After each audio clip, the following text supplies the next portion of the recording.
Bom, a gente tem falado aqui bastante essa semana sobre a tal da autonomia do Banco Central e a gente vai continuar a nossa conversa sobre isso agora com a ajuda de especialista. Analista da Arazu Research, Pedro Menezes, vai conversar com a gente aqui na Band News FM. Pedro, muito bem-vindo, boa tarde, obrigada por conversar com a gente. Eu que agradeço o convite para conversar com vocês. Obrigado, Gabriela. Obrigado, Fábio. Bom, eu vou começar com a pergunta mais básica de todos. Somos leigos, muitas vezes não entendemos o que essa autonomia significa, mas a gente já ouvia falar de autonomia do Banco Central. Essa autonomia não existia? De que autonomia é essa que a gente está falando? O que mudou? Bom, eu acho que a primeira parte, já que a gente está falando com um público grande, é explicar rapidamente o que é que o Banco Central faz.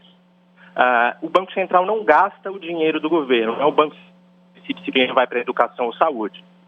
Essa é a política fiscal que está na mão do Paulo Guedes, do próprio governo federal. O Banco Central tem, entre outras funções, zelar pela nossa moeda. O Banco Central é quem cuida principalmente da moeda, mas também do sistema financeiro e tem como uma das suas principais atribuições pelo mundo o controle da inflação. E que é essa parte que a gente chama da política monetária, né?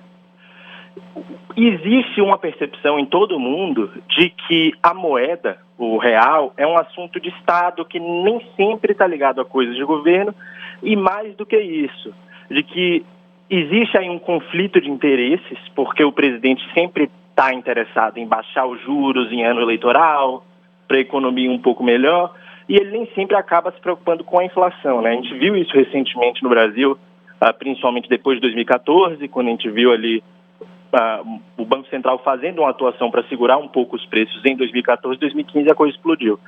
Então existe essa percepção no mundo inteiro de que o Banco Central tem que ter alguma autonomia em relação à política do dia a dia. Inclusive porque essa coisa de você liberar a política monetária em ano eleitoral acaba tendo um custo muito grande para o país, gera uma instabilidade. Então todos os países têm algum grau de autonomia. O Brasil tinha uma regra que era a seguinte: existe o Conselho Monetário Nacional. Esse conselho define as diretrizes da política monetária, por exemplo, a meta de inflação, que é a principal diretriz, qual é a meta de inflação que o Banco Central tem que entregar. E o Banco Central, por outro lado, tinha autonomia para baixar os juros, para tomar as decisões necessárias, aumentar os juros, que é o principal instrumento para controle da inflação, né, para entregar aquela meta decidida por entes do governo. E é nesse sistema.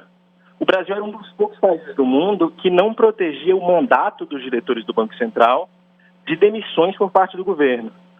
Então é mais ou menos disso que a gente está falando. A principal mudança que a gente tem é que a partir de agora os presidentes e os diretores do Banco Central vão ter um mandato de 4 anos, o governo vai entregar para eles metas que eles têm que cumprir, principalmente meta de inflação, e eles só podem ser demitidos.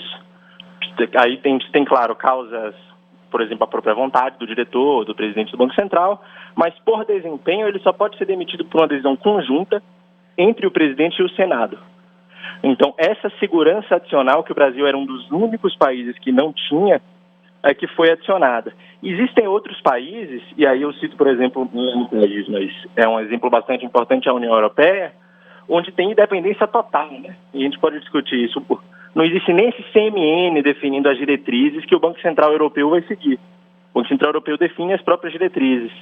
Então, existem várias formas de gerir essa relação e esse conflito de interesses entre os políticos e o Banco Central, e o Brasil está começando a caminhar nesse sentido, com a regra que muitos lugares do mundo já adotam. Uhum. Isso, de alguma maneira, tira a força do governo de administrar e conduzir a política econômica do país, ou não há uma interferência? Em relação às diretrizes de política econômica, foi até por isso que eu ressaltei, não há essa interferência. O Conselho Monetário Nacional tem 3 membros. Um deles é o Paulo Guedes, que é o ministro da Economia. O outro deles, salvo engano, é o secretário de Fazenda. E aí a gente tem um terceiro membro, que é o presidente do Banco Central. 2 dos 3 membros são diretamente ligados ao presidente. São cargos que o presidente pode demitir a hora que quiser. Então o presidente tem total autonomia de mexer no Conselho Monetário Nacional. Eu vou dar um exemplo que não é realista, mas só para vocês entenderem. Se nesse novo modelo o presidente quiser mudar durante um ano a meta de inflação para 15%, é só ele se virar para o ministro dele, os dois fazem parte do CMN, falando, vocês têm que fazer isso na reunião. E eles aprovam essa meta de inflação de 15%, então ainda existe um grau de liberdade do presidente, sim. As decisões sobre diretrizes, sobre qual caminho o país deve seguir, continua sendo de políticos eleitos ou de gente que tem a legitimidade do voto, o que eu acho que, inclusive, faz sentido. Agora, é diferente do que acontece, como eu falei, no Banco Central Europeu, né, que os presidentes de países não têm como definir as diretrizes do Banco Central Europeu. Eles apenas colocam, e lá, inclusive, o mandato é de 8 anos, que é o dobro do nosso. Então, a gente vê que existem países que vão muito mais radicais nessa linha. Não é um país, mas é a União Europeia, que é um grande exemplo, mas o Banco Central americano também tem independência total, o Banco Central inglês adota o nosso modelo, que a gente colocou agora, o Banco Central japonês também segue essa linha. A Argentina, eu não tenho certeza, mas, salvo engano, eles também adotam independência. Então, cada país do mundo adota o seu modelo. Essa questão do mandato fixo, que é a principal novidade, né, um mandato de 4 anos, que só pode ser encerrado previamente com decisão conjunta entre presidente e Senado, essa é a grande novidade que a gente coloca aí, que vários países também já adotam.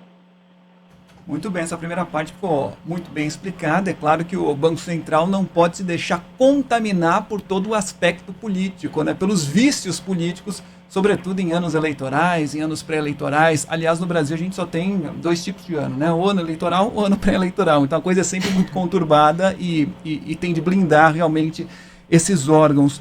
E por outro lado, né, Pedro, a autonomia tem de ir até certo ponto, porque de fato o governo precisa praticar a sua própria economia, né? O plano estabelecido pelo presidente da República e pelo ministro da Economia.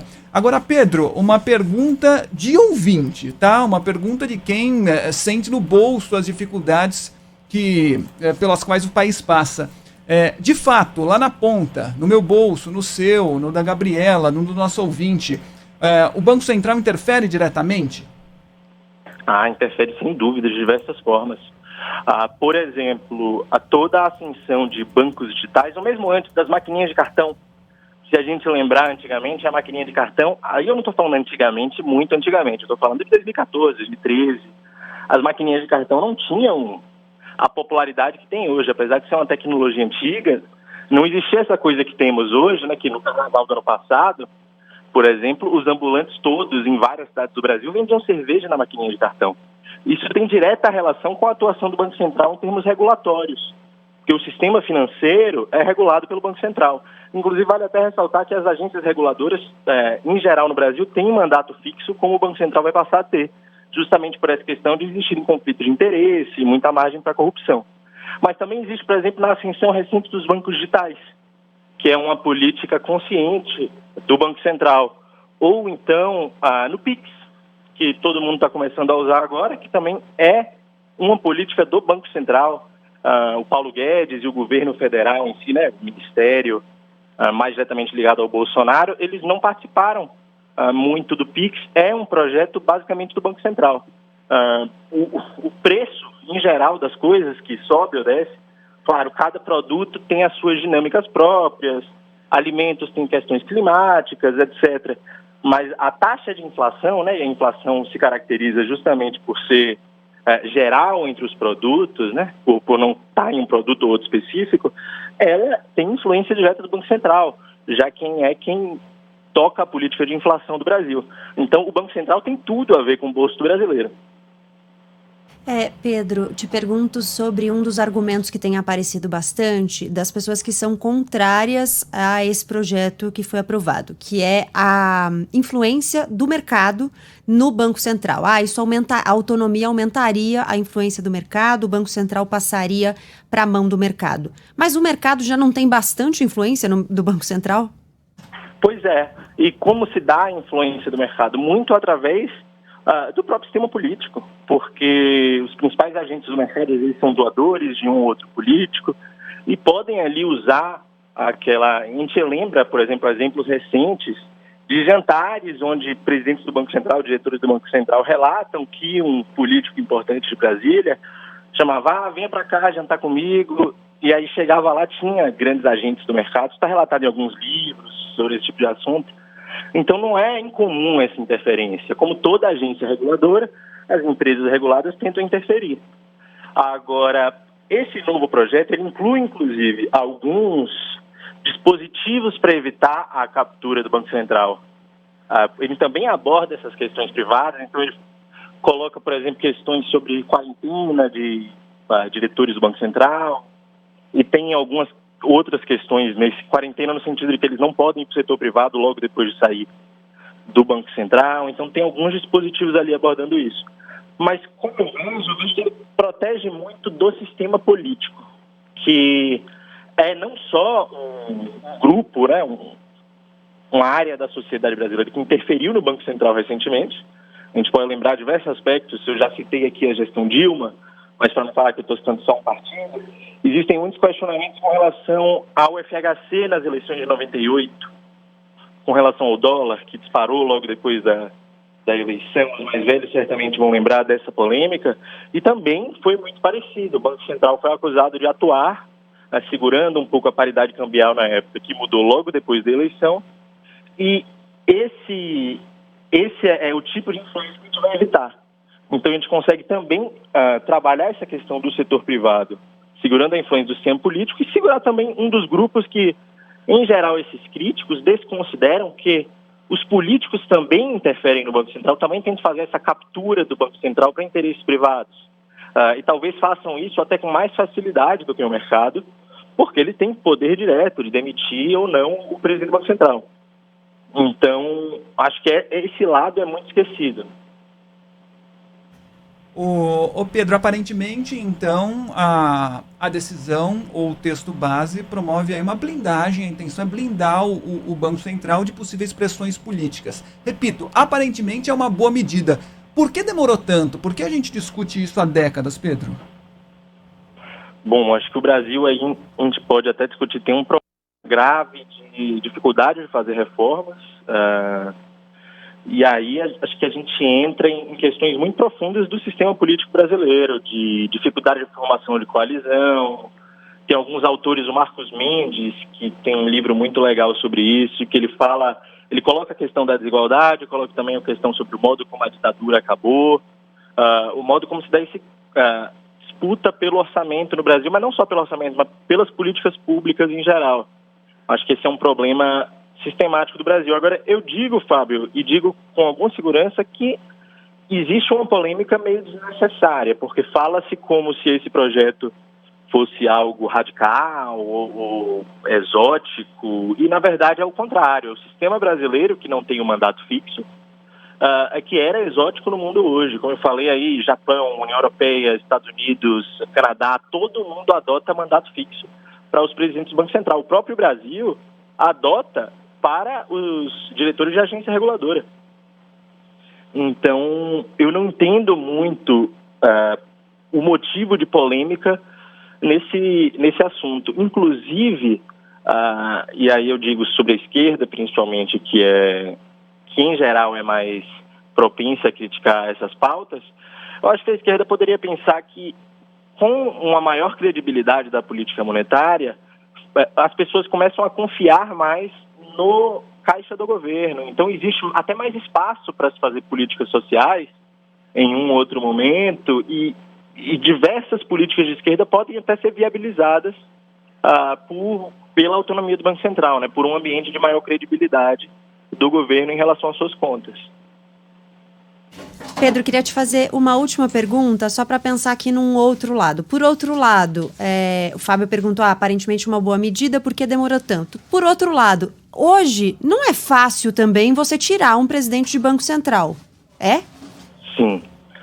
Não é fácil, mas você pode fazer ameaças ou gerir ali. A Dilma foi quem mais fez isso, né? Durante o governo Dilma, ela era muito acusada de fazer declarações à imprensa para tentar constranger. O Tombini é uma decisão ou outra, e como a própria perspectiva de existir a demissão já cria um mecanismo de pressão direto do presidente para a diretoria do Banco Central. Então, é difícil demitir mesmo, porque se você demite, você cria essa desconfiança, você diminui a credibilidade do governo, Por outro lado, existiam outros mecanismos que não a demissão e que eram extensivamente usados. Se você for ler, de novo, você tem um caso aqui, mas se você for ler casos de... Salvo não me engano, esse caso que eu contei estava no Autonomia do Desastre, que é um livro de 3 jornalistas do Valor. Mas se você pegar esses livros, geralmente de jornalistas, contando os bastidores de Brasília, são recheados de histórias do tipo, do presidente mandando algum tipo de mensagem para a diretoria do Banco Central para tentar interferir sem necessariamente demitir ou tomar alguma medida mais radical que possa afetar o dólar, a bolsa e gerar uma instabilidade geral na economia. Muito bem, entrevista absolutamente esclarecedora a respeito dessa tão falada autonomia do Banco Central em relação ao governo brasileiro. Conversamos com Pedro Menezes, analista da Arazul Research. Muito obrigado mais uma vez pelos esclarecimentos aos ouvintes da Band News FM. Pedro, boa tarde para você. Valeu. Muito obrigado. Boa tarde. Obrigada, até mais.